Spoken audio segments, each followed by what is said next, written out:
नमस्कार, आप सभी का स्वागत है हमारे अपने स्टडी चैनल दीप एजुकेशन में। और हम हमारे इस कॉम्प्रिहेंशन की सीरीज को आगे बढ़ाते हुए ये हमारा नेक्स्ट वीडियो है जहां पर हम आपको हिंदी के कॉम्प्रिहेंशन करवा रहे हैं। इससे पहले इंग्लिश के भी कॉम्प्रिहेंशन हम करवा रहे हैं। जो भी लोग कमेंट करेंगे कि सर हिंदी में होगा इंग्लिश में होगा, उनके लिए बताना चाहूँगा कि मैं आपको हिंदी और इंग्लिश दोनों में कॉम्प्रिहेंशन करवा रहा हूँ, जिससे आपके सारे डाउट खत्म रहें। और जिन भाइयों के पास अगर प्रीवियस ईयर का पेपर है, चाहे वो सिक्योरिटी ऑफिसर का हो या गार्ड का हो, कृपया करके हमें शेयर करें तो आगे की हम उसमें रणनीति तैयार कर सके।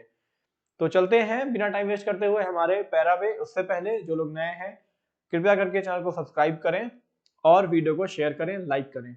देखते हैं तो पैरा हमारा कह रहा है, पहले पढ़ेंगे हम कि क्या हम बिना क्रोध किए शांत रह सकते हैं। बात तो क्रोध करने की हो पर अपने आप को शांत रखना ही योग है। इस महायोग की प्रवृत्ति हम स्वयं पैदा कर सकते हैं।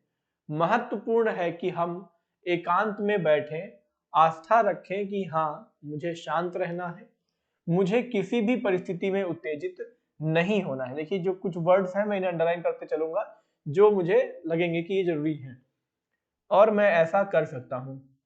अतः एकाग्र चित्र होकर दृढ़ संकल्प शक्ति द्वारा हम शांत रहने की प्रवृत्ति को अपनाकर क्रोध पर काबू पा सकते हैं। शांत रहने का मार्ग अपनाने पर हमारी दुनिया बदल जाएगी और जीवन अधिक आनंदमय लगेगा। हमारे चेहरे पर नई चमक, कार्य में नया उत्साह, हृदय में निर्मलता एवं शीतलता का स्वयं अनुभव होने लगेगा। बिना श्रम के, बिना किसी खर्च के और किसी उपचार के बिना ही पाचन क्रिया स्वतः ठीक होने पर छोटे मोटे रोग दूर भाग जाएंगे। ये चीज देख सकते हैं यहाँ पर एक हमें जो लाइन इंपॉर्टेंट मिल रही है, हमारे चेहरे पर नई चमक, कार्य में नया उत्साह, हृदय में निर्मलता, शीतलता का स्वयं अनुभव होने पर लगेगा। और बिना श्रम के, बिना किसी खर्च के, उपचार के बिना ही पाचन क्रिया स्वतः ठीक होने पर छोटे मोटे रोग दूर भाग जाएंगे। ये कुछ मुझे इंपॉर्टेंट कीवर्ड्स लग रहे हैं जो आपके आंसर में कन्वर्ट हो सकते हैं आगे। खींचना, गुस्सा करना, चीखना, चिल्लाना और बड़बड़ाते रहना हमारे मन के गुबार को ही परिलक्षित करते हैं। तो भाई एक ये लाइन मुझे जरूरी लग रही है, परिलक्षित करते हैं। यही तरीका है कॉम्प्रिहेंशन को करने का। इनसे हमारी पहचान पर धब्बा लग जाता है और हमारे ओजस्वी चेहरे पर चिंता की रेखाएं उभर आती हैं। अगर हम कुछ समय निकालकर पूर्ण समर्पण के साथ शांत रहने की आदत डालें तो निश्चय ही सफलता हमारे कदम चूमेगी। शांत रहने की प्रक्रिया में यदि हम रात्रि को शयन कक्ष में जाने से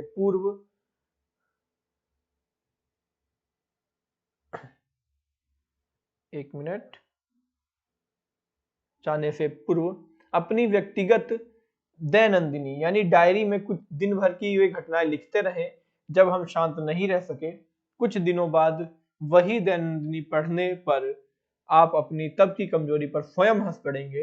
कितनी छोटी बात पर हम क्रोध करने लगते हैं। आओ हम गुस्सा व उत्तेजना को फेंक दें और शांत रहना शुरू करें। तो भाई शुरू करें, देखते हैं क्वेश्चन क्या है हमारे पास में।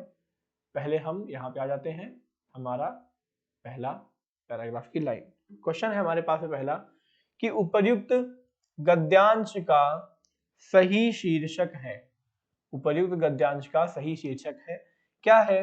एकाग्र चित्र बनो, शांत रहो, सुखी रहो, क्रोध में अमंगल या सफलता का उपाय। तो आपके पास टाइम है 10 सेकंड का, तो फटाफट आप लोग बताइए, इस क्वेश्चन का आंसर दीजिए कि क्या होगा।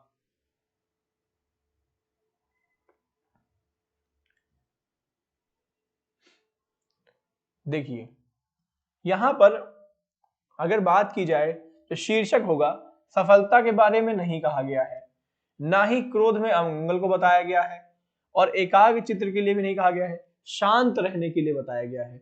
तो इसका जो सही शीर्षक होगा वो ये रहेगा कि शांत रहो, सुखी रहो। ठीक है, अगला क्वेश्चन है हमारे पास, क्रोध आने की स्थिति में शांत रहने की प्रवृत्ति को क्या नाम दिया गया है? क्रोध आने की स्थिति में शांत रहने की प्रवृत्ति को क्या नाम दिया गया है? महायोग, शांति, सुख का मार्ग और क्रोध पर विजय। क्या होगा भाई, कमेंट बॉक्स में बताइए। 10 सेकंड का टाइम है आपके पास, फटाफट बताइए।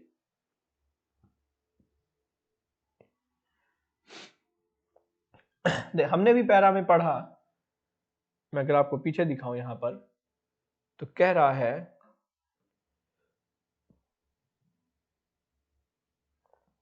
क्रोध में आने की स्थिति को हम क्या कहते हैं। देखिए यहां पर अगर हम पढ़ते हैं, क्या हम बिना क्रोध के शांत रह सकते हैं। बात तो क्रोध करने की हो, पर अपने आप को शांत रखना ही क्या है, योग है। इस महायोग की प्रवृत्ति हम स्वयं पैदा कर सकते हैं। तो क्या आया, महायोग। मैंने अंडरलाइन किया था ना, यही कीवर्ड होते हैं, हमें ऐसे ही वो हाईलाइट होते हैं। हमें बस वही हाईलाइट जो होता है ना, जो हिट करता है, हमें बस वही देखना है और वही हमारा आंसर हो जाएगा। देखिए क्या है, महायोग है। तो क्या है भाई, क्रोध आने की स्थिति में शांत रहने की प्रवृत्ति को कहते हैं महायोग। शांति नहीं होगा, क्रोध पर विजय नहीं होगा और सुख का मार्ग भी नहीं होगा। चलते हैं हमारे अगले क्वेश्चन पर और आखिरी क्वेश्चन पे, कि क्रोध को काबू में रखने से मुख्यतः कौन से रोग दूर होते हैं। क्रोध को काबू रखने से मुख्यतः कौन से रोग दूर होते हैं। अशांत रहना, चीखना चिल्लाना, मन के गुबार या पाचन क्रिया से जुड़े हुए। टाइम 10 सेकंड का है, फटाफट कमेंट करके बताइए क्या इसका राइट आंसर होगा।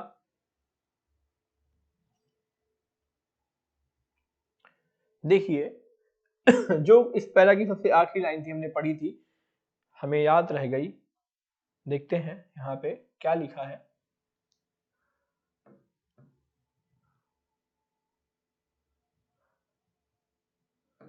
देखिए यहाँ पर लिखा हुआ है, खींचना, यहाँ पे बिना श्रम के, बिना किसी खर्च के और किसी उपचार के बिना ही पाचन क्रिया स्वतः ठीक होने पर छोटे मोटे रोग दूर भाग जाएंगे।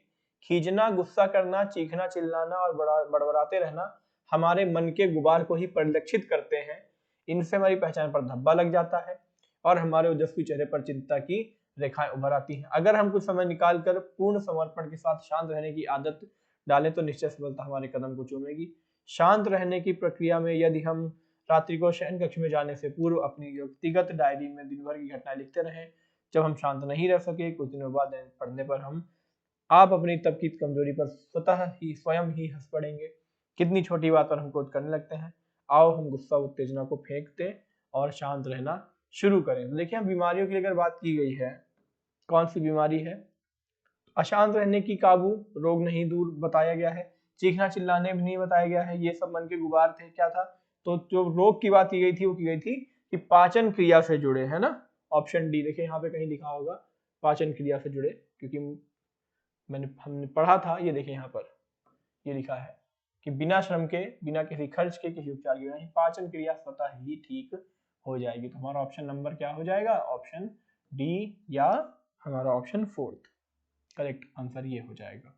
अगर वीडियो आपको पसंद आया है तो वीडियो को लाइक करें, शेयर करें और सब्सक्राइब करना ना भूलें। और चैनल को सब्सक्राइब जरूर करें, ज़्यादा से ज़्यादा शेयर करें। हम इसी तरह आपके लिए वीडियो लेकर के आते रहेंगे और बहुत ही जल्द हम जीएस के, जीके, जीएस के और मैथ्स के भी क्वेश्चन को स्टार्ट करने वाले हैं। तब तक के लिए thank you, take care, bye bye.